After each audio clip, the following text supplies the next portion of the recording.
दोस्तों, स्वागत है आपका आपके YouTube चैनल इन्वेस्टिंग एक्सपर्ट पे। आज मेरे साथ जुड़े हैं हरजीत जी, टेक्नो जी से, जो ऑनलाइन पैसे कैसे कमाए से उन्होंने अपना YouTube का सफर शुरू किया था और अब स्टॉक ट्रेडिंग में वो अपनी नॉलेज से, बिगिनर्स हैं हमारे जैसे, उनका वो अपना ज्ञान बढ़ा रहे हैं। तो चलिए, मैं हम अभी बात करते हैं हरजीत जी से। वेलकम हरजीत जी हमारे YouTube चैनल इन्वेस्टिंग एक्सपर्ट पे। Hello sir.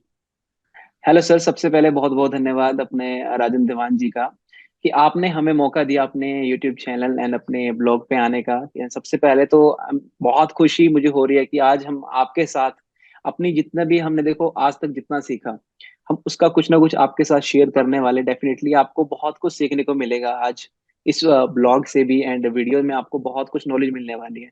सो डेफिनेटली हम कोशिश करेंगे जितना आपको सिखा पाए। तो अजीत जी, आप सबसे पहले मुझे ये बताएं कि आपकी ये YouTube जी की सर। जर्नी स्टार्ट कैसे हुई।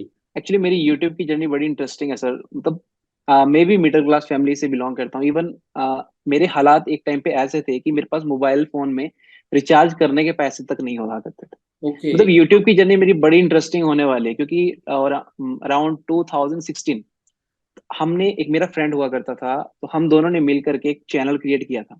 ओके। तो आज से पहले हमारा इससे पहले एक और चैनल हुआ करता था, उस पे हम गेमिंग की वीडियोस अपलोड किया करते थे। उस समय मतलब रिचार्ज करने के पैसे नहीं होते थे हमारे पे, तो फैमिली से अरेंज करने, थोड़ा अरेंज करके हम कर लिया करते थे। राइट। तो हमने अपना एक चैनल बनाया, उस पे काफी काम किया, बट कुछ टाइम के बाद देखो, बेसिक नॉलेज नहीं होने के कारण वो हम्म। चैनल हमारा गूगल एडसेंस की तरफ से सस्पेंड हो गया। तो धीरे धीरे अब अर्निंग का हमें वहां पे उस समय दोस्तों मतलब ऐसा चलता था कि रेफर एंड अर्न टाइप की एप्लीकेशन बहुत चला करती थी 2017-18 के आसपास। तो हमने भी वो ट्राई करना स्टार्ट किया। तो धीरे धीरे वहां से थोड़ी इनकम होना स्टार्ट हो गई हमारी। तो अराउंड 2018-19 में मेरा सफर बहुत इंटरेस्टिंग है। 2019 में एक मेरा फ्रेंड है, उन्होंने मेरी बहुत हेल्प करी। मतलब जो मैक्सिमम मेरी जो आज यूट्यूब पे जितना भी मैंने किया आज तक, तो उसका श्रेय उनको ही जाता है। एंड उन्होंने मेरी बहुत हेल्प करी, इवन मेरे रिचार्ज उन्होंने पे करे उस ओके। समय पे। 2019 में, नाइस। 18-19 में। तो अराउंड उसके बाद वहां पे एक मेरे फ्रेंड थे, मैं उस समय स्क्रीन रिकॉर्डिंग टाइप वीडियोस बनाया करता था। हम्म। स्क्रीन रिकॉर्डिंग में हमने फोन लगा दिया और रिकॉर्डिंग स्टार्ट कर दी। तो उन्होंने मुझे बहुत इंस्पायर किया कि आप फेस कैम करना स्टार्ट करो। तो एक्चुअली फोन नहीं हुआ करते थे उस समय पे, इतने ज्यादा हाईटेक फोन नहीं थे 2018 के आसपास। राइट। तो वहां पे हमारे पास सैमसंग का एक मोबाइल फोन हुआ करता था, J7 Max। Samsung J7 Max। तो उससे हमने ट्राई किया सर। तो उससे मतलब बेसिक स्टार्टिंग वहां से हुई अपनी। तो उसके बाद तो धीरे धीरे आज हम हमारे पास हर वो इक्विपमेंट है जिसकी एक बेसिक रिक्वायरमेंट रहती है कि यूट्यूबर को। अभी हम बात करते हैं आपका जो स्टॉक ट्रेडिंग का सफर है वो कैसे शुरू हुआ। जी सर। जी। एक्चुअली सर, अगर हम अपनी ट्रेडिंग की जर्नी की बात करें, स्टॉक मार्केट के अंदर इन्वेस्टिंग की बात करें, देखो वो स्टार्ट होने का मेरा डायरेक्ट स्टॉक मार्केट से नहीं स्टार्ट हुआ है। तो मैंने जो ट्रेडिंग स्टार्ट किया था दोस्त, सबसे पहले जो स्टार्ट हुआ था वो अपना एक बाइनरी जो ट्रेडिंग होती है अपने करेंसी हाँ। पेयर्स एंड बिटकॉइन के अंदर हमने ट्रेड किया था हम्म। 2020 के अराउंड। तो वहां पे हमने जब ट्रेड किया तो बेसिक नॉलेज तो देखो नहीं होती है स्टार्टिंग के अंदर, बस बाय किया या सेल किया ये चीज पता होती है कि बाय करना है या सेल करना है। तो सिंपल सी बात है, एक बिगिनर के साथ हमारे साथ भी वैसा ही हुआ। हम्म। तो सिंपल हमने जब वहां पे ट्रेड करना स्टार्ट किया तो स्टार्टिंग के अंदर लॉस किया सर। जैसे लॉस किया तो फिर उसके बाद सीखने को मिला। एक हमारे गुरुजी थे, उन्होंने हमें काफी कुछ सिखाया वहां पे। चार्ट, बेसिकली चार्ट रीड कैसे करना है, चार्ट को कैसे समझना है, 5 minute 10 minute time frame, 1 minute time frame पे, 15 मिनट 15 सेकंड, सॉरी 15 सेकंड पे कैसे देखना है। तो वो चीज उन्होंने हमें वहां पे क्रिएट किया। एंड एक हमने स्ट्रेटेजी सीखी थी वहां पे, बड़ी इंपॉर्टेंट। अच्छा। तो वो स्ट्रेटजी वहां पे हमने सीखने के बाद अप्लाई करी, जिसके बाद हमने 2 से 2.5 लाख रुपए का प्रॉफिट वहां पे अर्न किया। मतलब लॉसेस कट करने के बाद, क्या मतलब जो लॉसेस हो गए थे अपने, उसको कट करने के बाद। बात सो अगर वहां के बाद दोस्तों हमने जो शिफ्ट करना स्टार्ट किया वो करा अपना स्टॉक मार्केट के अंदर। है। क्योंकि वहां पे देखा कि जो रियल ट्रेडिंग होती है वो रियल ट्रेडिंग तो और ही है। रियल ट्रेडिंग मतलब ऑप्शंस के अंदर, स्टॉक इन्वेस्टिंग के अंदर वहां पे होती है। तो वहां पे जब एंटर करने की कोशिश करी, देखो अराउंड 2020 के जब कोविड का टाइम चला हुआ हम्म। था, तो वहां पे अपने पास इतना इतना ज्यादा कैपिटल नहीं था ट्रेड करने के लिए कि बहुत ज्यादा कैपिटल था। 2 लाख में से भी हमने मतलब 50,000 रुपीज अपने डीमेट अकाउंट के अंदर डाले। तो मैं सबसे पहले ट्रेड किया करता था अपने ग्रो के अंदर, जो ग्रो डीमेट अकाउंट है। हम्म। तो वहां पे हम ट्रेड किया करते थे। जी। तो जब कोविड के अंदर आपको पता कि कितनी तगड़ी गिरावट आ रही थी मार्केट के अंदर, तो मैंने वहां पे इन्वेस्ट किया ओनली 10,000 रुपीज। अच्छा। 10,000 रुपीज मैंने पुट साइड की तरफ बाय किया सर, ऑप्शन बाय किया। मतलब ये नहीं पता था कि, बस इतना पता कि अगर मार्केट नीचे गिरेगा तो पुट खरीदना है, ऊपर जाएगा तो कॉल खरीदना है।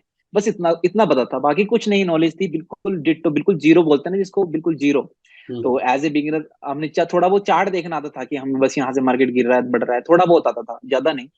तो वहां पे हमने पुट खरीद लिया सर 10,000 रुपए का, और विद इन 30 मिनट 10,000 रुपए के 30,000 रुपीज बन गए सर। अच्छा, दस नाइस। हजार रुपीज हमारे 30,000 रुपीज हो गए। सही है। तो कोविड के दौरान की बात है, तो वहां पे इतना ज्यादा हमारे पास कैपिटल नहीं था कि इन्वेस्ट करने के लिए, कि बहुत बड़ा कैपिटल हम इन्वेस्ट कर पाते। तो हम्म। सिंपल से हमने वहां पे सर पहले प्रॉफिट किया 30,000 रुपीज का। तो उसके बाद क्या हुआ कि वहां पे नॉलेज नहीं थी ज्यादा, तो वहां पे जैसे हमने एंटर किया, हमने फिर सोचा कि यार बहुत ज्यादा मार्केट गिर चुका है, हम्म। अब और कितना मार्केट गिरेगा यहाँ से। हम्म। तो उस समय निफ्टी का अराउंड हमने कॉल ऑप्शन उठा लिया सर वहां पे, और वो हमने 10-15 हजार रुपीज दोबारा लगाए, और वो 15 हजार रुपीज जीरो हो गए। अच्छा, वो लॉस वो हो गया। वहां पे जीरो पे हमने हमने कॉल साइड उठा लिया था। मतलब ये नहीं कंफर्म था कि यहाँ से और कितना नीचे जाएगा मार्केट, हम्म। बट उसमें कोई आइडिया नहीं था स्टॉप लॉस कैसे लगाना, रिस्क मैनेजमेंट कैसे होता है, कुछ भी हमें वहां पे आइडिया नहीं था। बट हम्म। चलो आज तो चलो बहुत कुछ चीजें आप क्रिएट कर रहे हैं, बट उस समय इतना कुछ नहीं था। तो बस हम्म। वहां पे लॉस हो गया, फिर वहां पे दोस्तों क्विट कर दिया, उस दिन के लिए ट्रेडिंग क्विट कर दिया। बस वहां से ट्रेडिंग का हमारा सफर स्टार्ट हुआ है, और आज हम जो भी कर रहे हैं वो सर। अच्छा, तो वैसे आपने अभी तक का मैक्सिमम लॉस कितना रहा है? क्योंकि सर प्रॉफिट मेरा की। मैक्सिमम लॉस, हाँ मैक्सिमम प्रॉफिट की तो चलो बाद में बात करते हैं सर। हाँ। मैक्सिमम लॉस मेरा एक दिन के अंदर हुआ है सर 10 लाख। 10 लाख? तो 10 lakh maximum recover loss. Recover कैसे किया? सर 3 दिन के अंदर रिकवर किया था sir, 22 lakh rupees profit. Okay ना, वेरी नाइस। देखो प्रॉफिट तो सब लोग शेयर करेंगे, मैं आपसे तीन ऐसी गलती जो मुझसे हुई हैं डेफिनेटली। जब हमने स्टार्टिंग किया उसके बाद अर्निंग करना तो बाद की बात है, बट पहले जो लर्निंग हम नहीं किया करते थे, मतलब बस डायरेक्ट कॉल खरीदना है, पुट खरीदना है। और आज बिगिनर वही कर रहा है, बिना कुछ नॉलेज के डायरेक्टली इन्वेस्ट कर रहा है, स्टॉक मार्केट के अंदर इन्वेस्ट कर रहा है, फिर ट्रेडिंग कर रहा है। तो वो ट्रेड ले लेता है, कॉल साइड उठा लेगा या फिर पुट साइड, उसे ये नहीं पता कि हमें रिस्क को कैसे मैनेज करना है। और हम्म। फिर एक बार कॉल लेगा, अगर लॉस हो गया प्रॉफिट हो गया, फिर अगेन अगेन अगेन ट्रेड। तो मुझसे जो गलती हुई सर, वो ओवर ट्रेडिंग, बहुत बड़ी गलती वहां पे हुई है। ओवर ट्रेडिंग का मतलब हो गया कि बार बार हम ट्रेड ले रहे हैं, एक ट्रेड में हमारा लॉस हो गया, उसको रिकवर करने के लिए दूसरा ट्रेड, फिर रिकवर करने के लिए तीसरा चौथा ट्रेड। इस तरीके से लॉस, देखो एक साथ लॉस नहीं होता कि एक साथ इतना बड़ा लॉस हो जाएगा, धीरे धीरे लॉस होता है। तो हम्म। हमने वहां पे बस रिकवर करने के चक्कर में बड़ा अमाउंट लगाना स्टार्ट कर दिया। जब बड़ा अमाउंट लगाया, फिर और बड़ा अमाउंट लगाना स्टार्ट कर दिया, उसको रिकवर करने के चक्कर में, मतलब पहले का लॉस अगर 50,000 रुपये लॉस हुआ, उसको रिकवर करने के चक्कर में 1 लाख का लॉस और घुस गया, लॉस। फिर उसको रिकवर करने के चक्कर में 2 लाख घुस गया। तो इस तरीके से ये गलती बहुत हुई है सर मुझसे, मतलब स्टार्टिंग के अंदर मैं समझ गया था कि ये गलती मुझसे हो रही थी। हम्म। एंड उसके बाद जो सेकंड मिस्टेक मुझसे हो रही थी कि मैं प्रॉफिट्स को कट कर रहा था, मतलब प्रॉफिट को मैं कट कर रहा था, लॉसेस को मैं कट नहीं कर रहा था, बट प्रॉफिट में कट करने लग रहा था। अगर मतलब 10,000 रुपए का प्रॉफिट हो रहा है, 20,000 रुपए का प्रॉफिट हो रहा है, मैंने कट करा exit profit book. But loss अगर मैं हो रहा था सर, तो मैं लॉस को वहां पे कट नहीं कर पा रहा था। जी। मतलब 50,000 रुपीज लॉस, 40,000 रुपीज लॉस मेरी आंखों के सामने दिख रहा है, हिम्मत नहीं होती ना सर, स्टार्टिंग के अंदर हिम्मत नेचुरल। नहीं होती, उसको एग्जिट करने के लिए हिम्मत नहीं होती। नेचुरल। तो वहां पे एक चीज तो मैंने समझ लिया कि ओवर ट्रेडिंग नहीं करनी है। एंड दूसरी दोस्तों जो बहुत मिस्टेक मुझसे हुई है, वो हुई है कि मैंने अपना रिस्क मैनेजमेंट को फॉलो नहीं किया है। हम्म। अब की टाइम पे जैसे एक बिगिनर आता है डायरेक्टली मार्केट के अंदर, वो डायरेक्ट इन्वेस्ट करने आ जाता है, वो उसका देखो थिंकिंग ऐसी हो जाती है कि मैंने 100 का 200 बनाना है, 200 का 300 बनाना है, मतलब ये वाली थिंकिंग हो जाती है। हम्म। सबसे बड़ी चीज है कि रिस्क मैनेजमेंट फॉलो अप नहीं होता, इवन सबसे ये गलती होती है, क्योंकि मार्केट को दिखाया ही इस तरीके से जाता है कि यहाँ पे आप 100 का 200 बना लोगे, यानी 10,000 रुपीज आप इन्वेस्ट करो, उसको आप 20,000 बना लोगे। डेफिनेटली बनता भी है, ऐसा नहीं है कि नहीं बनता। बट फर्स्ट ऑफ ऑल हमें एक चीज देखना होता है, उसको बनाने के लिए उसके पीछे की मेहनत कितनी लगती है। सही जो है। आज 10 का 20 कर पा रहे हैं, उसको मेहनत कितनी लगे, उसको सीखने के लिए टाइम कितना लगे। एंड डेफिनेटली मैं ये चीज कहना चाहता हूँ कि मेरा कोई भी मोटिव यहाँ पे ये नहीं है कि आप 100 के 200 बना लोगे इस वीडियो के माध्यम से।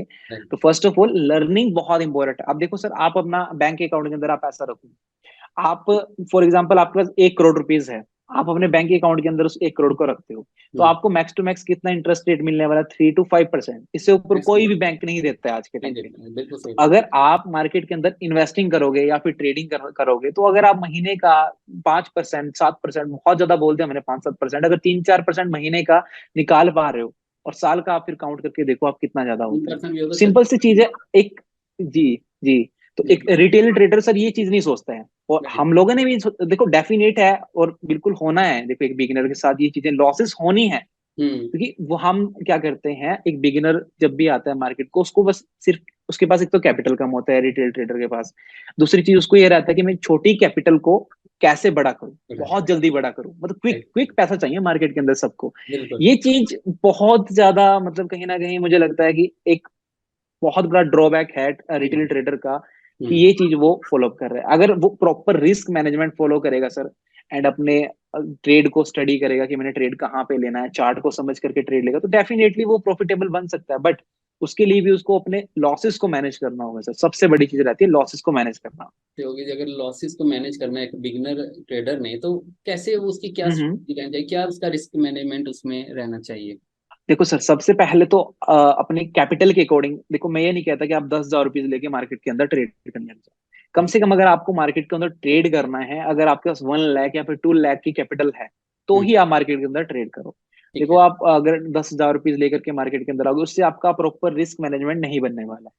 तो आपको मिनिमम, अगर आपके पास 2 लाख रुपीज हैं, तो उसमें से आपको क्या करना है, 50,000 रुपीज निकालने हैं। एक बिगिनर ट्रेडर के लिए मैं कह रहा हूँ, किसी के पास देखो बहुत ज्यादा पैसा भी हो सकता है, किसी के पास पैसा नहीं हो सकता। हम्म। देखो सबसे पहले अपने पास एक ऐसा सोर्स अपने को चाहिए कि जहां से हमें रेगुलर इनकम आ रहा हो। Hmm. Regular income in the sense कि अगर महीने में आपको 15, 20, 30 हजार रुपीज कहीं से आ रहे हैं, तो बहुत अच्छी बात है। बट अगर आपको रेगुलर इनकम नहीं आ रहा है, तो हमको क्या करना है, सबसे पहले अपने कैपिटल को सेव करना होगा सर, सेव करना होगा। अगर हम अपने कैपिटल को प्रिजर्व करके रखेंगे, तो definitely we will make money. Hmm. But अगर अपने कैपिटल को ही हमने मार्केट के अंदर लगा दिया, पूरे कैपिटल को उड़ा दिया, तो हमारा जो कैपिटल है हमें नेक्स्ट दिन ट्रेड करने के लिए तो नहीं मिलने वाला। हम्म। इसलिए मेरा जो सबसे मेन है वो कैपिटल बचाना। सबसे पहले कैपिटल बचाओ, दिन के अंदर ट्रेड करो या ना करो वो अलग चीज है। तो आपको देखो सबसे पहले जो मेरी टिप रहेगी, एक कैपिटल आपको सेव करना है। तो कैपिटल सेव करने के लिए क्या करना होगा सर, सबसे पहले कि अपने आपको ट्रेड मैनेज करनी होगी। एक दिन के अंदर हमें एक ट्रेड करना है या फिर दो ट्रेड करना है। ठीक है। अब निफ्टी, बैंक निफ्टी के अंदर सब लोग अट्रैक्ट हो रहे हैं आज के टाइम पे कि बैंक निफ्टी के अंदर ट्रेड करेंगे, निफ्टी के अंदर ट्रेड करेंगे। अगर आप निफ्टी के अंदर फॉर एग्जांपल ट्रेड करते हो, तो सर करंटली निफ्टी का एक लॉट होता है 50 पोजिशन का। हम सिंपली अगर 7 to 8 thousand रुपीज में हमें एक लॉट पड़ जाता है। हम्म। अगर हम इन द मनी में जाएं, 7 से 8 हजार रुपए का अपने को एक लॉट वहां पे पड़ जाता है। तो उस पे आपको क्या करना है सर, मैक्स टू मैक्स 500 से 1000 रुपए से ज्यादा रिस्क नहीं लेना है। मतलब स्टॉप लॉस के विदाउट स्टॉप लॉस के ट्रेड नहीं करना होता सर। तो ये चीज बहुत इंपॉर्टेंट है। तो यहाँ पे आपको स्टॉप लॉस मैनेज करना है, अपना ट्रेड मैनेज करना है, एंड अपनी कैपिटल को बचाना है। अच्छा। ये नहीं है कि देखो आज आज आपका फॉर एग्जांपल एक ट्रेड में लॉस हो जाता है, तो ये नहीं करना है आपको कि आज ही उसको रिकवर करने की ट्राई करनी है। देखो हो सकता है कि आज का मार्केट वॉलेटाइल रहे ज्यादा, आज का साइडवेज चला जाए, आपको ट्रेड ना मिले। और अगर देखो आज आप अपनी कैपिटल को मतलब लॉस कर दोगे, तो नेक्स्ट दिन अगर ट्रेंडिंग मार्केट होगा, फॉर एग्जांपल बुलिश मार्केट होगा या फिर बियरिश मार्केट होगा, तो डेफिनेटली आप वहां पे ट्रेड नहीं कर पाओगे, आप ट्रेड वहां पे कैप्चर नहीं कर पाओगे, अगर आज ही आपने अपना साइडवेज मार्केट के अंदर पैसा गंवा दिया। बहुत चीजें दोस्तों आपको देखनी पड़ेगी, बट सबसे पहले जो इंपॉर्टेंट रहेगा वो रहेगा अपना कैपिटल प्रिजर्व, यानी कैपिटल को अपना बचाना सीखना होगा। सही है। तो आपने जो आपने कह रहे हैं अभी आपने इतना कुछ सीखा, लर्न करा, तो उसके लिए आपने कुछ जी सर। वगैरह पढ़ी या कुछ प्लेटफॉर्म्स फॉलो किए, या कैसे, मतलब वो जर्नी जी कैसे? सर। ओके, तो देखो फर्स्ट ऑफ ऑल देखो लर्निंग के लिए सबसे पहले मैंने यूज किया दोस्तों, एक कोर्स हमने लिया था अपना। वो कोर्स पर स्टडी किया, उसके बाद हमने यहाँ पे बुक स्टडी करी है। ऑप्शन ट्रेडिंग की बुक्स आती हैं अमेजन पे, 2-3 बुक्स मिलती हैं, तो वहां पे आपको बुक स्टडी करनी होगी। एंड चार्ट पैटर्न्स वगैरह आपको लर्न करने के लिए एक बुक मिलेगी, सिंपल सी बुक है, अराउंड 300 रुपीज की, और ऑलमोस्ट ना अमेजन पे मिल जाएगी वो। तो वहां से उसको परचेज कर सकते हैं, वहां से वो चार्ट पैटर्न्स वगैरह, कैंडलस्टिक वगैरह लर्न आप कर पाओगे। बाद जो हमने मेन जो सीखा है, वो अपने एक लाइव क्लासेस लिया करते थे, तो उन्होंने हमें बाइनरी के टाइम पे ही सिखा दिया था। उन्होंने बाइनरी के टाइम पे सिखाया था, तो वहां पे देखो चार्ट तो सेम चलता है, चार्ट इधर भी सेम हम्म। चलेगा, चार्ट उधर भी सेम चलेगा। बिल्कुल सही। बट जो सिस्टम है वो कॉल कॉल पुट वाला सिस्टम थोड़ा चेंजेस है। तो हम्म। वहां से हमने सीख लिया सर, वहां से हमने स्ट्रेटेजी सीखी, हमने प्राइस एक्शन सीखा उनके साथ मिल करके। तो प्राइस एक्शन को ही मैं फॉलो अप करता हूँ, मेरी स्ट्रेटेजी रहती है सर प्राइस एक्शन ट्रेडिंग। मैं price action plus double Bollinger band की मेरी स्ट्रेटेजी है, हम उस पर ही फॉलो अप करते हैं। तो अगर हम स्टडी की बात करें, तो अभी करंटली मैंने अपने यूट्यूब चैनल पे भी दोनों स्ट्रेटेजीज अपलोड करके रखी है, वहां पे भी बिल्कुल। चेकआउट कर सकते हैं। देखा मैंने, हाँ जी। और उसके अलावा हम कोर्सेज वगैरह हमने अपने करके रखे हैं सर, वहां से मैं लर्न करता हूँ सिंपल, कि लाइव ये मार्केट में एक्सपीरियंस से लर्निंग होती है। होती है, तो यानी देखो एक्सपीरियंस से क्या, पहले लर्निंग जरूरी है। हाँ लर्निंग जरूरी है सर, बिल्कुल। तो बेसिक लर्निंग आपको करनी होगी, विदाउट लर्निंग तो मार्केट के अंदर नहीं कुछ। ये मतलब कहते हैं ना, एक ऐसा तालाब है जहां पे दलदल है, जहां पे घुस गए वहां से निकलना मुश्किल है। यहाँ पे अगर आपने एक बार पैसा लगा दिया तो डेफिनेटली आप यहाँ से छोड़ने वाले तो हो नहीं। राइट। सिंपल बात है, जो एक रिटेल ट्रेडर मार्केट के अंदर तो बहुत रेयर चांसेस होते हैं कि वो यहाँ से बाहर निकल पाएगा, बट अगर वो लॉसेस पे लॉसेस करता रहेगा तो बहुत दिक्कत हो जाएगी सर। इसलिए विदाउट लर्निंग कभी भी मार्केट के अंदर ट्रेड नहीं करना चाहिए। तो मेरा नेक्स्ट क्वेश्चन है कि जो नया ट्रेडर है, बिगिनर है, उसे इन्वेस्टिंग में जाना चाहिए या फिर ट्रेडिंग, मतलब दोनों का आप थोड़ा सा कंपेयर करो कि कैसे। ओके, देखो सर, इन्वेस्टिंग एंड ट्रेडिंग दोनों अलग अलग हैं। द इन्वेस्टिंग हम करते हैं फ्यूचर के लिए, और हम्म, ट्रेडिंग पे हम डेली बेसिस पे भी, मंथली बेसिस पे, वीकली बेसिस पे हम प्रॉफिट कमा सकते हैं। अगर हम इन्वेस्टिंग की बात करें, देखो अगर आपके पास अच्छे कैपिटल है, आपकी सैलरी अच्छी, फॉर एग्जाम्पल आपके पास 50,000 रुपीज, 1 लाख रुपीज या फिर इससे ज्यादा, अगर आपके पास इनकम आ रही है मंथली, तो आप उसको इन्वेस्टिंग के अंदर कुछ अमाउंट, उसका 10% हो गया, इक्विटी के अंदर आप लगा सकते हैं। डायरेक्ट आप शेयर्स के अंदर भी जा सकते हैं। हम्म, सेकंड ऑप्शन आपके पास रहता है म्यूचुअल फंड्स, एसआईपीज आप कर सकते हैं, जो कि काफी बेस्ट रहता है। इवन हम लोगों ने भी एसआईपीज करके रखे हैं, बहुत से लोग करते हैं। तो हम्म, उसमें काफी अच्छा रिटर्न आप मतलब देखने को मिलता है एसआईपीज के अंदर। एंड प्लस उसमें एश्योर्ड तो देखो कुछ भी नहीं है, गारंटीड रिटर्न कुछ भी नहीं होता, इसलिए कहते हैं कि आपने इनकम का 10% से ज्यादा इक्विटी के अंदर कभी भी नहीं डालना है। तो ठीक है। डायरेक्टली अगर इन्वेस्टिंग, आप देखो इन्वेस्टिंग उनके लिए है अगर किसी के पास डायरेक्टली मंथली बेसिस पे इनकम आ रहा हो। एंड ट्रेडिंग, ट्रेडिंग आप कर सकते हो, बट अगर आपके पास एक अपनी इनकम है, उस इनकम का आपको 30% से ज्यादा ट्रेडिंग के अंदर नहीं लगाना है एक महीने के अंदर। अगर 1 लाख रुपीज इनकम है तो 30,000 रुपीज से आप मतलब 1 लाख रुपए की अगर आपके पास सेविंग भी है, तो उसमें से भी आपको 30,000 रुपीज से ज्यादा अपने ट्रेडिंग अकाउंट के अंदर नहीं डालने हैं। तो ठीक ट्रेडिंग आप रेगुलर बेसिस पे करोगे, इन्वेस्टिंग आप फ्यूचर के लिए करोगे। ठीक है। सही है। जी सर। तो हरजीत जी, आपने आज जी सर। बहुत ही अच्छी टिप्स दिए, और हमारे कई जो मेरे खुद के डाउट्स है एक दो, वो विद इन द ओके हमारी सर। आपकी जो बताया आपने उसके बीच में ही वो क्लियर हो गए regarding the trading. Okay sir. तो ठीक है। मुझे सबसे पहले तो आपको मैं थैंक्स करूंगा, थैंक्स अ लॉट, आप आए आज हमारे प्लेटफॉर्म पे और okay sir. Okay sir, time welcome निकाला सर। हमारे लिए। और मैं व्यूअर्स को कहूंगा कि जो हरजीत जी हैं, इनके टेक्नोलॉजी इनका चैनल है जिसपे इन्होंने अपनी स्ट्रेटजीज और बहुत ही इजी टू लर्न लैंग्वेज में, बहुत ही इजी लैंग्वेज में इन्होंने बताया हुआ है। तो आप जी सर। इनके चैनल को जरूर विजिट करें। एंड हरजीत जी, बहुत बहुत शुक्रिया, आपने बहुत आज हमें नॉलेज दी। जी sir, thank you, thank you. और हमारे चैनल पे आने के लिए thank you. Thank you sir, thank you.